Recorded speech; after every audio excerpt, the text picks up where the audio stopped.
Hey guys, happy Wednesday. Today is Wednesday, September 18th, 2019.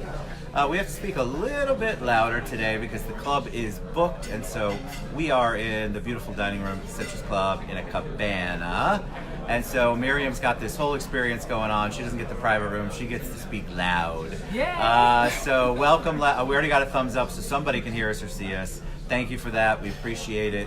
And let us know during the show if we're talking too low, because we're used to having a private room and you're just having a conversation and you don't realize you have all of this going on. So behind you, you can't see it. Hey, Lori Rivera, what's up? All right, so Mariam Shapira, I'm so excited to have you on the show. We have known each other for a very long time. Yes. I call that my A days. I don't say the word out loud too much, but it was fine. I did it twice, so I must be a crazy person. But we worked at Allstate together, and so she has this new cool thing going on. She's always been a loving, supportive human being, and so when she reached out and said, "Hey, I want to talk about what I have going on," I'm absolutely. So welcome to the show. Thank you, Ted. Thank you. See how pretty you look? Thank you. You don't look shiny. I got a whole bunch of chins going on, but I don't know what's happening. Hey, Susie Parker. So everybody likes to know origin. They like to know about you. Okay. I tagged you. They can look a little bit up, but it's really cool to kind of get your origin because people want to know your journey to where you got to here. Yes. And then we want to obviously talk about the prosperity rule, which is the show we're focused on. My name is Mariam Shapira. I'm from St. Petersburg. I'm a native Floridian. I did not know that. Yes, I'm a native Floridian.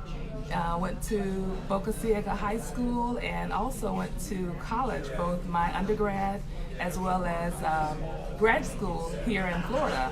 So I went to Bethune-Cookman University for undergrad. Right. Yay, Best HBCU. halftime show ever. Yes, yes.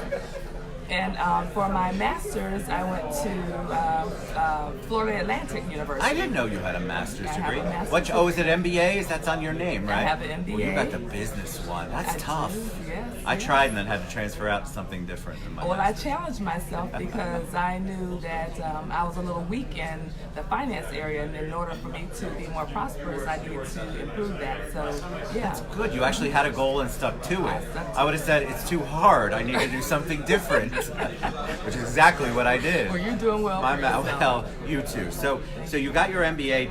Were you working while you were getting your MBA, or did you go through school and then started working? Well, I'm not from wealthy means, so yes, I had to work all the way through. I worked all the way through, worked through college, worked through my master's degree, and actually I was on bed rest when I was pregnant and got my MBA. So Wow. yeah, I was. The bed rest thing is serious. Stacy was Yeah. on that for Hunter, and we had toddlers, a 4-year-old Wow. and a 5-year-old and a 3-year-old. Man.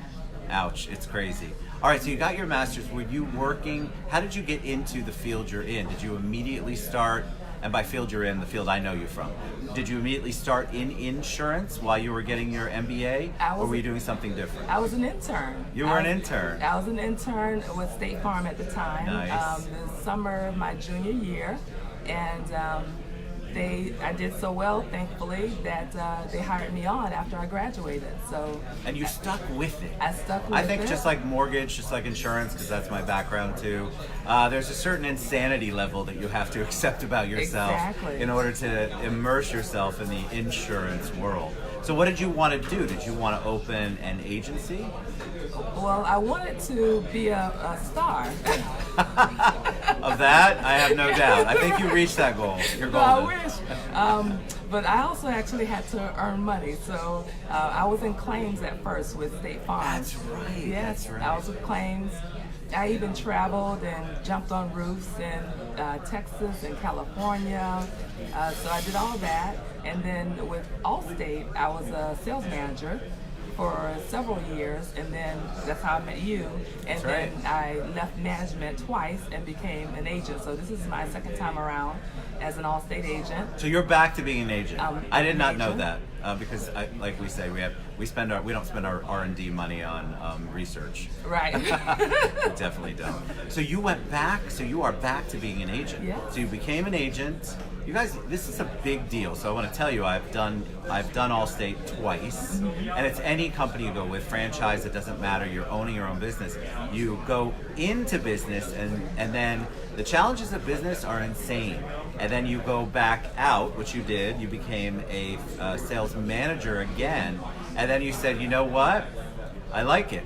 You like the other part. I did. What was the rationale behind you saying, all right, I want to be my own boss again. I want to be that entrepreneur. Well, I think I'm geared to just being an entrepreneur.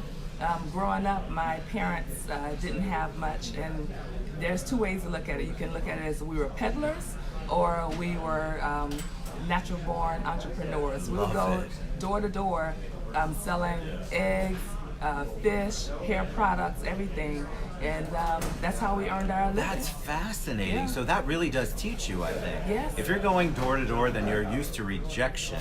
You're also selling a commodity that they don't know they need yet. Exactly. Which is fascinating. Exactly. I love it. So, So how long did your whole family did that? That's how you grew up, and that's Yes. awesome, man. That's great training. And I knew that I didn't want to knock on doors anymore. Nobody wants to knock on doors anymore. It's scary out there. Yes, but I knew I was good at sales, because as long as they're not gonna, hurt you or beat you or anything like that, then you're gonna offer something that the person may need. I love that. All right, so you decide to go back to agency. Yes. Sales management, like I always felt bad for my sales manager. Brad McClam, Hey, God Brad. bless Oh, him, yes. was my Yes. first sales manager. That whole era of Daryl Stark and Bruce McCullen and all those guys. I still talk to Bruce occasionally. Yes. That was before the crash, so life was amazing. Yeah. But sales manager, you are literally caught between a rock and a hard place all the time. And I think anybody who's in that position, like I have for the mortgage company, we have sales managers, office Yes. managers, branch managers, that's what they call them. And so they've still got oh, she said you are beautiful, Maria. Oh, thank you, Maria's Maria. also beautiful.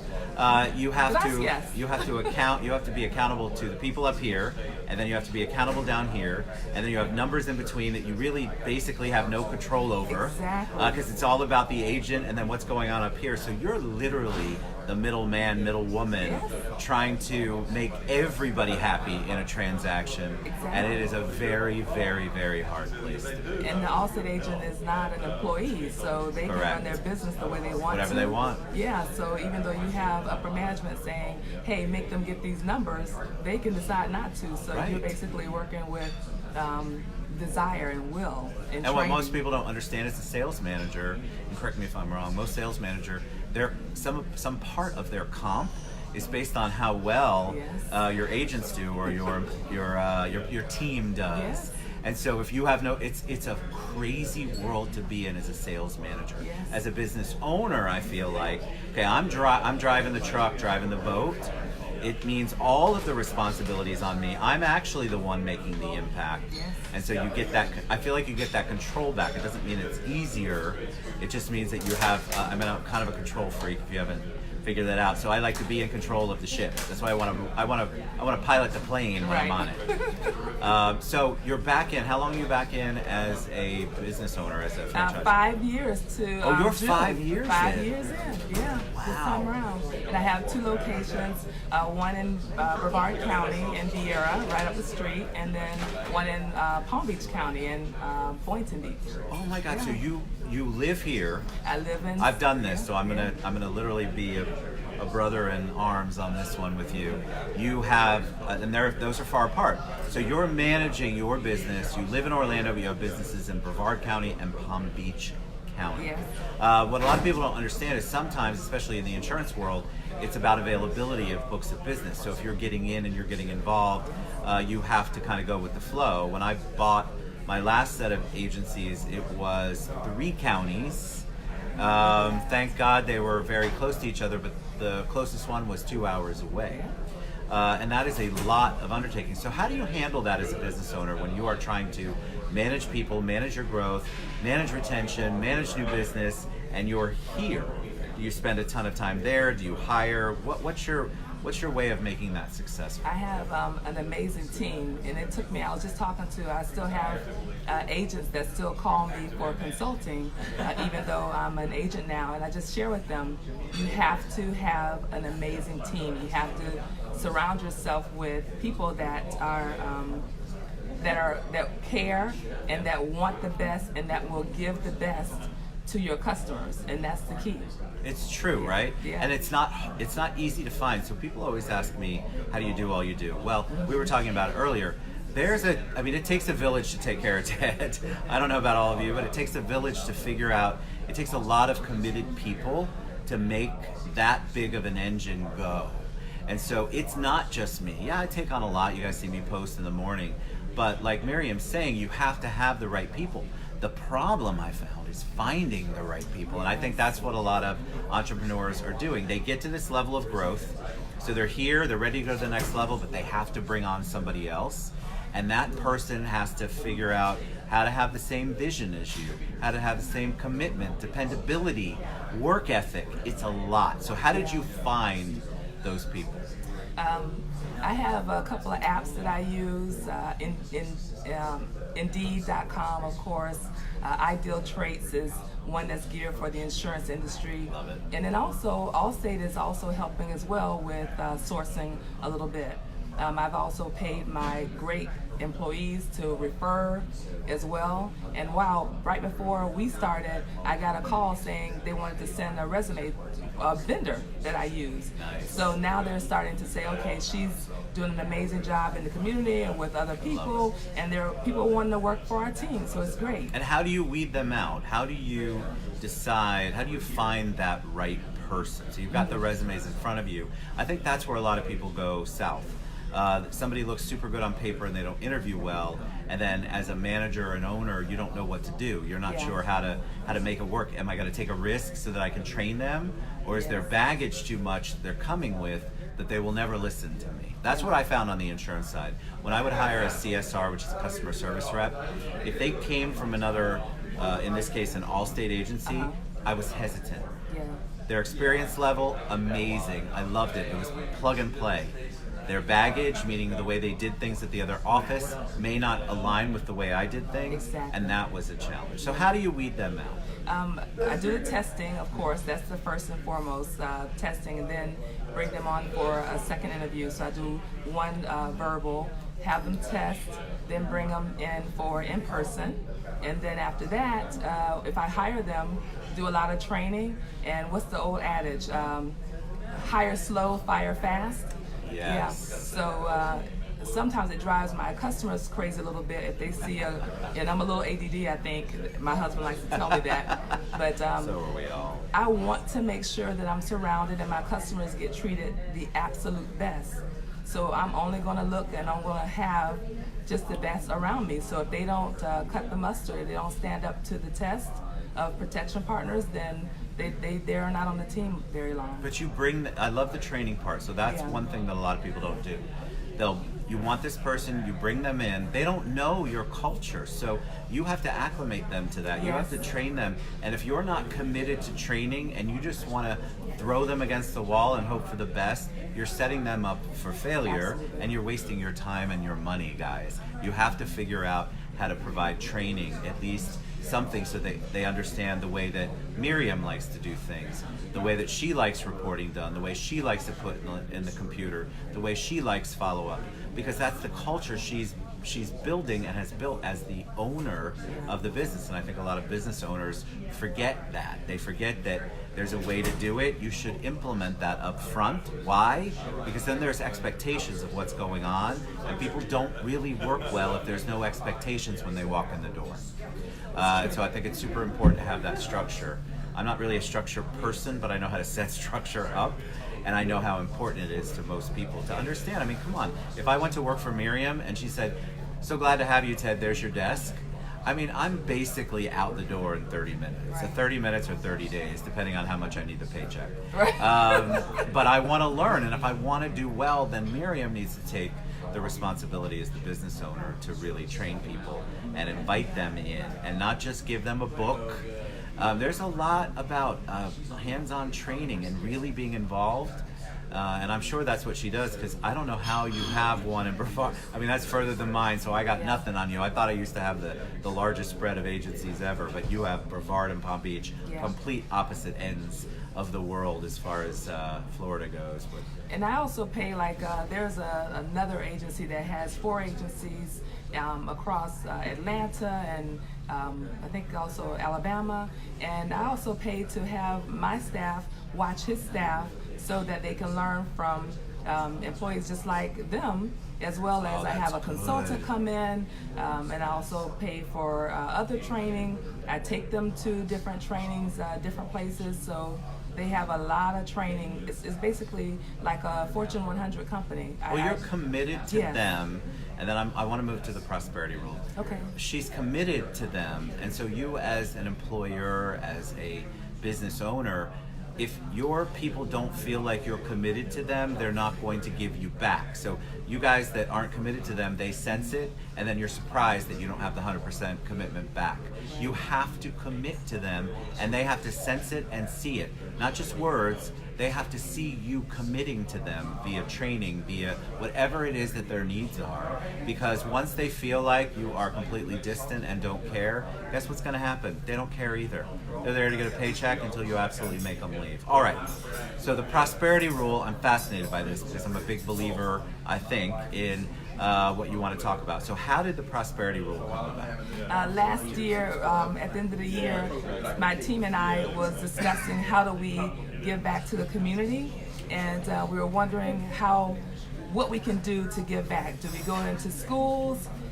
Do we do some type of charity events? And I know that I don't have a great amount of time to be consistent in doing something, but I want to be able to touch as many people as possible. So I know that I'm not from wealthy means, but I've made it. I made it comfortable, and I also had a couple of mentees that I mentor as well. And I wanted to do something similar to that, like share with other people that really didn't come from wealth or didn't have a wealthy family member to bring them up the corporate ladder or give them a good start in life. So I wanted to be that to help for them, that mentor. Love it. So what is the prosperity rule? So I interview on a weekly basis people who are like me from modest beginnings and who have succeeded in life. Business, authors, doctors, attorneys, and just ask them a series of questions on what they did to create their prosperity. And then I share it on a weekly episode. So you do a podcast, right? So yes. the Prosperity Rule is a podcast. And then how did that come about? Because we talked about Facebook Live.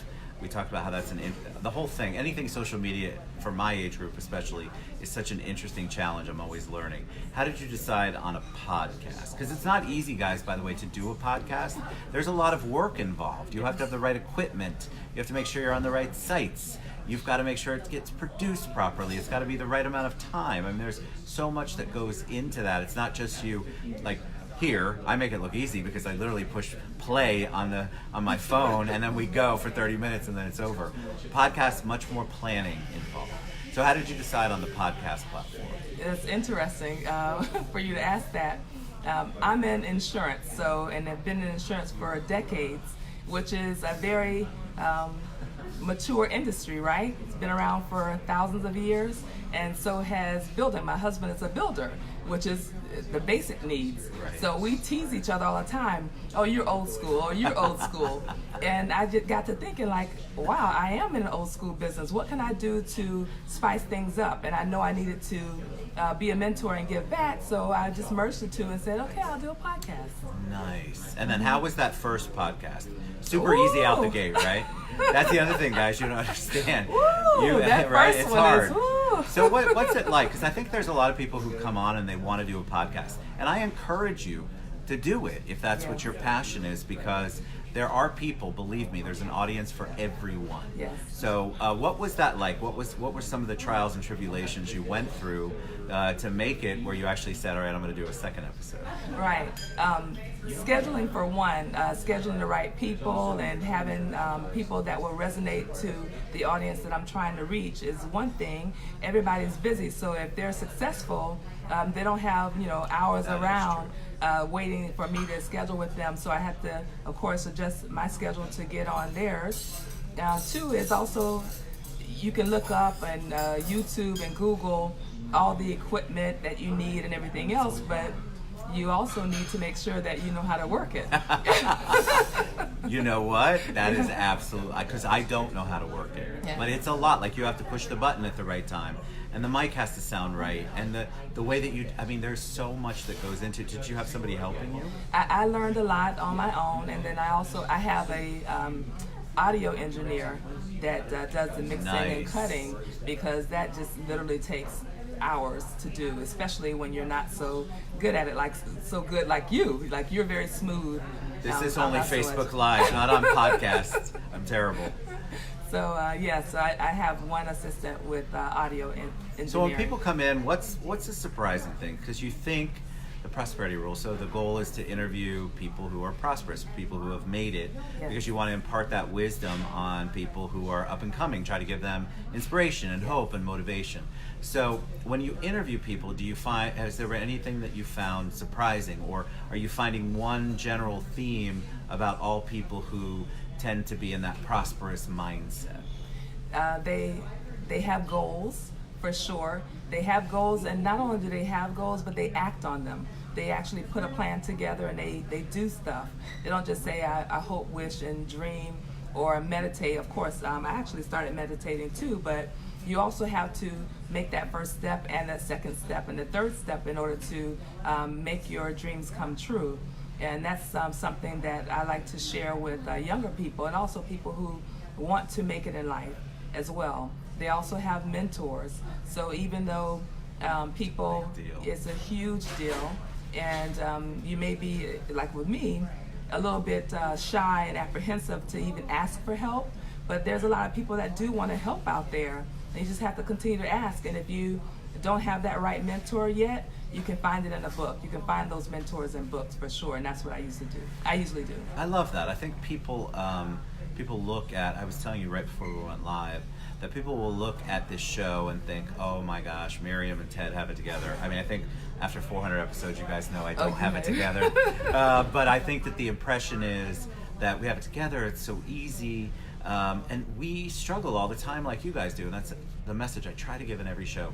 That's why I bring people on like Mariam to talk about the things that she did, her journey, because everybody wants to take the leap. And I love what you said. You can have the dream, you can have the thought, you can meditate, you can do whatever you want, but if action is not in your plan, if you're not taking the next step, taking the leap, even if it's a baby step, at least it's progress.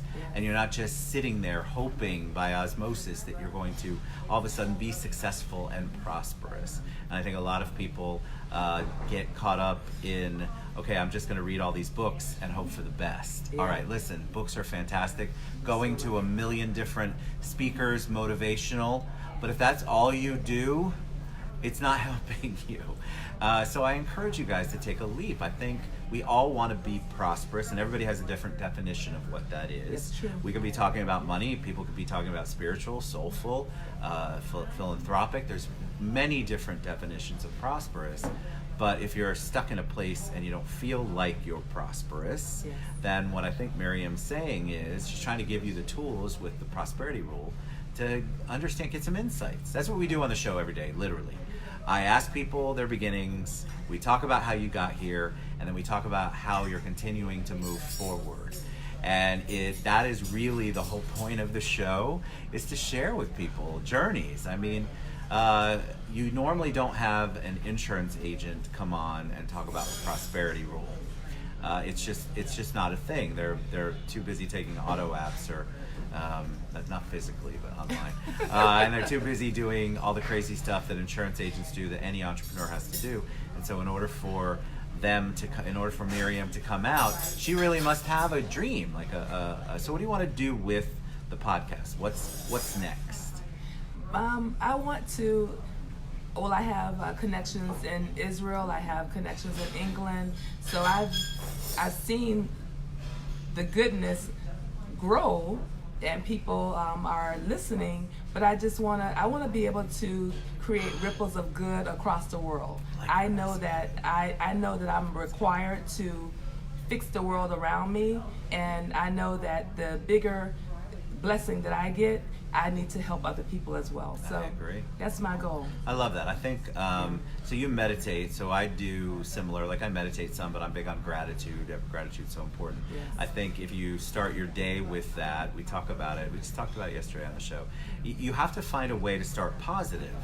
And if that's the way, if that's the thing that actually gets you to make your first leap, your first step, there has to be something, you have to make a change. Think about it, if you're in that same place, you've got all the dreams and the ideas and the awesome stuff surrounding you, and you're still stuck, something has to change. So you have to change something that you're doing. Mariam said she just started meditating. I do a gratitude. I wake up in the morning, I'm very gratitude oriented. It doesn't have to be either of those, but you have to find your niche, the thing that makes you motivated, because it is very easy just to stay stagnant. People will stay stagnant because taking a risk is scary. We both know it's scary. Yes. Look, she went back into management and then came back to the insurance world. I left the insurance world as an independent agent and came back to a captive agency. And so you have to take these risks. And how do you do that? You've got to figure out a way to take the leap. And you have to take risks, right? We have to take risks. We have to figure out how to do that. So tell me how this has impacted. You have a family. Yes. How do you balance the entrepreneurship, the owner of 2 agencies, the prosperity rule? How do you do that with a family, with 2 counties in 2 different parts of the state? So I spend some time with my team in the morning. I have a group webinar, real short, and then I spend time, of course, with my son. I used to have help to take him to school, but I decided to spend that time with him. He does his homework in the morning because he has a couple of extracurricular activities after hours. So I'm working with him as his homework and taking him to school, and we get to school 5 minutes late, probably twice or 3 times a week. Does it make him crazy, or is he fine? He's just like me. We're slow. You said that when you got here. Mariam got here an hour early, which I loved, because sometimes I had somebody come in. I'll call you out. It was I forget who it was, earlier in the week, and God bless her, she got here 15 minutes late. Coffee again, yes, Hafid. You know it's coffee. She got here 15 minutes late. Now I'm calm, right? I just want, because the show's so important for me, for you to have a good experience on the show. So she came in, she goes, Ted, Nina Strike from the Global Peace Film Festival came on, and she's like, I'm ready to go. Let's do it. Hit the play button. And we went. Wow. But she was late, and I love the fact that, it just is what it is. If you can go with the flow, and I think that's what a lot of people miss. I'm a timely person. If I'm on time, I'm late. But not a lot of people are like that, and I don't get upset with people, because everybody's different. You have your different clocks, your different ways of doing things, and I just kind of go with the flow. I think you have to. How many people do you manage? 10. I have 10 on my team. Jeez, all right. So you have 10. That's a lot. So what do you do to motivate them? What do you do to, and I'm not talking about financial, what do you do to motivate them, incentivize them in a way that makes sense to them? We have, of course, the awards and promotions, and in the beginning of the year when they're hired, I also give them a sheet, like my favorite things. I don't know if you use that ever, but I've not. There's a sheet that I use, like your favorite color, your favorite restaurant, your favorite place to shop, your favorite place to go to dinner, movies, and so forth, and what size shirt you wear, or whatever the case is. And then when they do something great or small that's good, then they get a gift card to that place or that restaurant. That's cool. Yeah, just to let them know that we appreciate it. And then also, we always doing congratulations. Congratulations for helping me out. Congratulations for saving this customer. Congratulations for helping the customer. We really do a concierge service with our agency, and I have a lot of senior citizens in my South Florida office. Sure you do. So, so we walk them through everything. Even go to their house sometimes to help them out if they need to. So it takes a special personality for that. So I just want to make sure that I encourage them to continue to do it. I love that, because you're helping them be better at their job by rewarding them for the good behavior Yes. that they do, the excellence that they show. And I think that can be challenging. I've been into, sometimes I go into an office or I have a meeting. Let's say I have a meeting here at the club and it's 2 new people and there's like 2 or 3 of them. I can tell almost within the first 5 seconds whether or not they're having a good time. And that, you can sense that. So think about that. If they're bringing that to the Citrus Club, imagine what's happening in the office. Why is that happening in the office? Because you're not rewarding, you're not incentivizing, you're not treating them like they're not just employees. Exactly. They actually are part of the team. Team is such a big word, and I encourage you guys to continue to use that, because team puts everybody equal.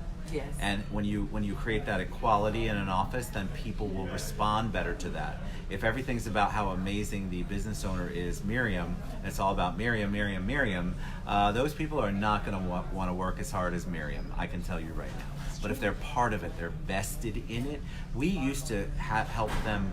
We used to ask my team to create the promotions that they would be working toward. Right. Because then they have bought into it. They've helped establish what it is. They know what the goal is, and they feel like they're a part of the decision-making process. And if you can get your team to think like that, I'm going to tell you, you're going to see your production, your customer service go through the roof, because it's just so important to engage people. And I think there's so many old school management thought process on that, where you do walk in. I used to go into an office, I won't name names, and they had half the lights on and half the lights off. I'm like, why do you have half the lights off? I finally asked the agent, and the agent said, well, I'm just trying to preserve energy. Well, you know what message that sends to your staff and to your customers? It sends a message that you're cheap, first of all, and that you don't really care about their well-being. This keeps changing. It's so funny, right? See how it got darker?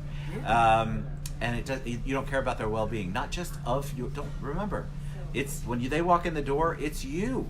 That is a representation of you, and so I think it's so important for you to be really cognizant of your office if you have one. That's why I love having people come up to the Citrus Club. You get the pretty view, you got a bar if you need it, you got some food, it's a great place to do work. But if you go into an office, you can almost immediately tell if it's a very depressed, sad place to work. And nobody wants that. All right, so we're going to share all of Mariam's. Did I cover everything? Because I know you have a list. We're going to share all of Mariam's contact information, how you can reach out to her.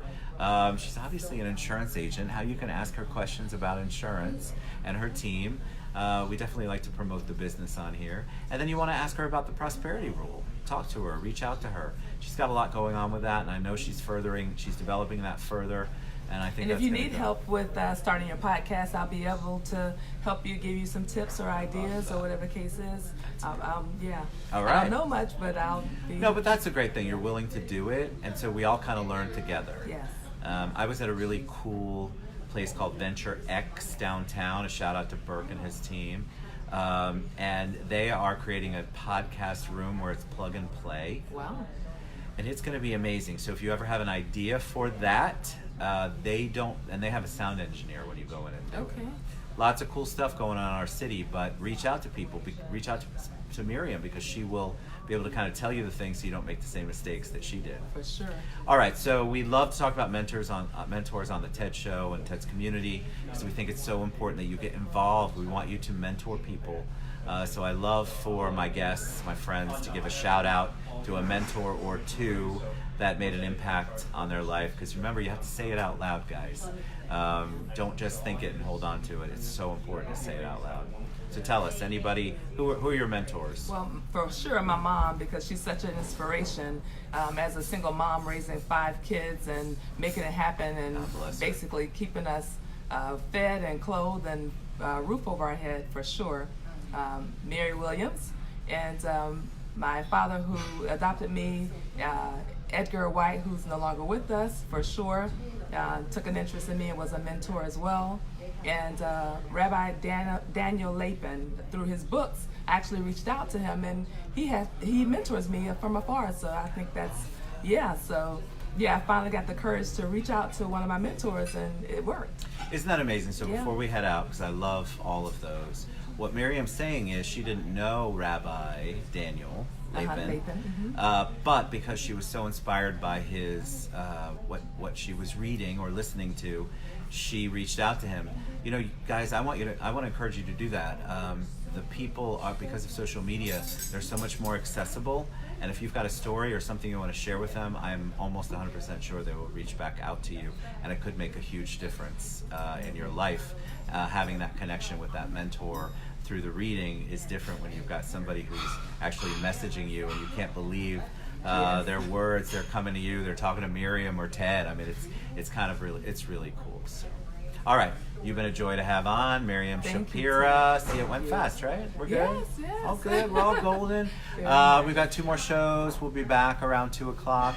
Appreciate you and all you do. You can reach me at m1@allstate.com for insurance, or 321-610-1700, or The Prosperity Rule. The Prosperity Rule. Facebook, Twitter, Instagram, and also on iTunes and Google Podcasts, wherever you get streaming audio. I'm so proud of you and happy for you. Ted. It's amazing. We love you guys. We'll be back soon. Reach out to Mariam. She's going to write all that down so you don't have to remember it, and we'll all share it later on. Thanks for being on the show. Thank you. My pleasure. Mwah. We love you guys. Bye.